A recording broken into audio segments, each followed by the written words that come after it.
নুমলীগড়ৰ দৈগ্ৰুঙত গ্ৰামীণ মহিলা কেন্দ্ৰৰ উদ্যোগত আৰু স্থানীয় ৰাইজৰ সহযোগত প্ৰতিবাদী কাৰ্যসূচী হাতে হাতে মোবাইলৰ ফ্লাছ জ্বলাই প্লে কাৰ্ড লৈ 39 নম্বৰ ৰাষ্ট্ৰীয় ঘাইপথত উত্তাল প্ৰতিবাদ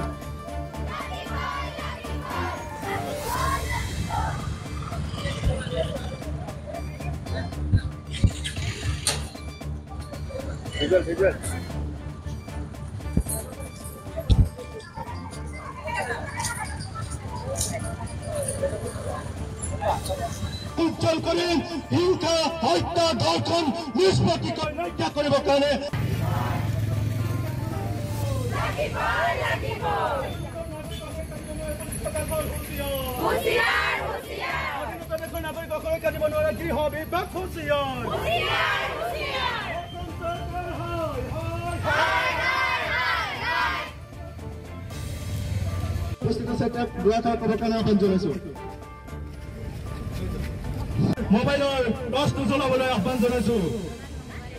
ধৰ্ষণ হত্যা হিংসা বন্ধ কৰাৰ দাবীত এই প্ৰতিবাদত শতাধিক মহিলাৰ অংশগ্ৰহণ চৰকাৰ বিৰোধী শ্লোগানেৰে কঁপাই তুলিছে সমগ্ৰ অঞ্চল প্ৰতিবাদ ৰোধিবলৈ প্ৰশাসনৰ শ পুলিচ নিৰাপত্তা কৰ্মী নিয়োজিত নাৰী নিৰাপত্তাৰ ক্ষেত্ৰত বৰ্তমানৰ কেন্দ্ৰীয় বিজেপি চৰকাৰখন সম্পূৰ্ণৰূপে চূড়ান্তৰূপে ব্যৰ্থ হৈছে কেন্দ্ৰীয় আইন শৃংখলাজনিত কাৰণত সম্পূৰ্ণৰূপে কোনো ধৰণৰ ব্যৱস্থা নাই নাৰী নিৰাপত্তাৰ ক্ষেত্ৰত কোনো ধৰণৰ তেওঁলোকৰ পদক্ষেপ নাই যাৰ কাৰণে আপোনালোকে জানে কলকাতাৰ যি নাৰকীয় যি ধৰ্ষণ কাণ্ড গণধৰ্ষণ কাণ্ড য'ত চিকিৎসক এগৰাকী আমাৰ মৃত্যু সাৱটি ল'বলগীয়া হৈছিল তাৰ পিছত সিদিনা আমাৰ ঢিঙৰ 10ম শ্ৰেণীৰ ছাত্ৰীগৰাকী কিদৰে ধৰ্ষণকাৰী আচলতে ধৰ্ষণ কৰি আচলতে কিদৰে এটা অৱস্থাৰ সৃষ্টি হৈছে চাৰিওফালে নাৰী আচলতে আজি নিৰাপত্তাহীনতাত ভুগিছে গতিকে এনেহেন অৱস্থাত আমি সেইকাৰণে ক'ব বিচাৰিছোঁ যে যদিহে আমাৰ বৰ্তমানৰ চৰকাৰখনে নাৰী নিৰাপত্তা তেওঁলোকে নিশ্চিত কৰিব নোৱাৰে আজি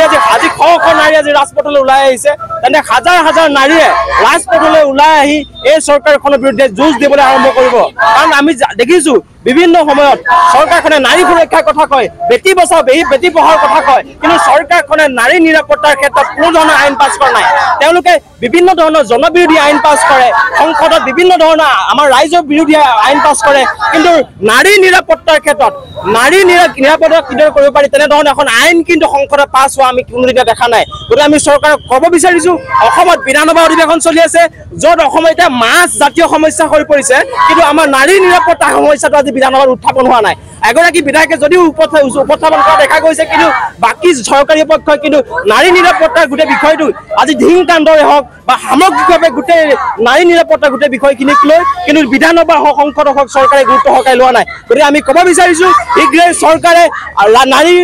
সমাজৰ বা ৰাইজৰ দাবী শুনক ৰাইজৰ মনোবেদনা শুনক নাৰী নিৰাপত্তা সুনিশ্চিত কৰক অন্যথা কিন্তু এই নাৰী সমাজে সংকল্প লৈছে এই চৰকাৰক কিন্তু গাদীৰ পৰা বগৰাই দিব এই কথা নিশ্চিত আজি কিছুদিনৰ পৰা আমি দেখি আছো যে কলকাতাৰ যিটো ধৰ্ষণৰ হত্যাকাণ্ড হৈছে তাৰ পিছতে আমাৰ অসমত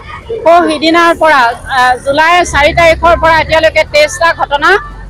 ধৰ্ষণৰ ঘটনা হৈছে বুলি খুদ মুখ্যমন্ত্ৰীয়ে প্ৰকাশ কৰিছে এনেস্থলত আমি নিজকে প্ৰশ্ন কৰিছো আমি আচলতে নাৰী সমাজ কেনেকুৱা ভয় আৰু শংকাত আছো আৰু বৰ্তমান দেখা গৈছে যে প্ৰশাসনৰ ব্যৱস্থাই যেনেকৈ আমাক নাৰীক সুৰক্ষা দিব লাগে তেনেকৈ আমি সুৰক্ষা দিয়া দেখা পোৱা নাই আমি সদায় বাতৰিয়ে কাকতে হওক বা ছ'চিয়েল মিডিয়াতে হওক কেতিয়াবা ক'ৰবাত শুনি পাওঁ আমি যে অচিনাক্ত মৃতদেহ পোৱা হৈছে ক'ৰবাত শুনি পাওঁ কোনোবা ছোৱালী টিউচনলৈ আহোঁতে ধৰ্ষণ হৈছে স্কুলত ধৰ্ষণ হৈছে আচলতে আমি প্ৰশ্ন কৰিব খুজিছোঁ ইয়াৰ পৰাই যে আমি ক'ত সুৰক্ষিত বজাৰ হওক ৰাস্তা ঘাট হওক বাছত হওক স্কুলত হওক কৰ্মস্থানত হওক সকলোতে আমি অসুৰক্ষিত নিজকে অনুভৱ কৰিছোঁ সেইকাৰণে আমি ইয়াৰ পৰাই তেওঁলোকক আমি অনুৰোধ জনাইছোঁ আহ্বান কৰিব খুজিছোঁ চৰকাৰক যাতে আমাক নিৰাপত্তা দিয়ে তেওঁলোকে যাতে এই ঘটনাবিলাক কমি যায় দিনে দিনে কিন্তু আমি সেইটো দেখি পোৱা নাই সেইকাৰণে আজি আমি ইয়াতে এটা শান্তি সমদল উলিয়াইছোঁ যাতে আমাৰ গোটেই অঞ্চলটোত যিমান দুষ্কৃতিকাৰী আছে যিমান ধৰ্ষণকাৰী আছে হত্যাকাৰী আছে বা আমাৰ পুলিচ প্ৰশাসন চৰকাৰ সকলোলৈকে এটা আহ্বান যে তেওঁলোকে পুলিচ প্ৰশাসনৰ কাম পুলিচ প্ৰশাসনে কৰক খুব শান্তিৰে আৰু আমিও শান্তিৰে গণতান্ত্ৰিকভাৱে আমাৰ কাৰ্যসূচী আগবঢ়াম আৰু যিখিনি দুষ্কৃতিকাৰী আছে হত্যাকাৰী ধৰ্ষণকাৰী তেওঁলোককো আমি ইয়াৰ পৰাই সতৰ্ক কৰি দিব বিচাৰিছোঁ কাৰণ তেওঁলোকো সতৰ্ক হওক হুঁচিয়াৰ হওক যাতে আমি আৰু মনে মনে বহি নাথাকিম নুমলীগড়ৰ পৰা গৌতম বৰা ৰিপৰ্ট অসম টুডে।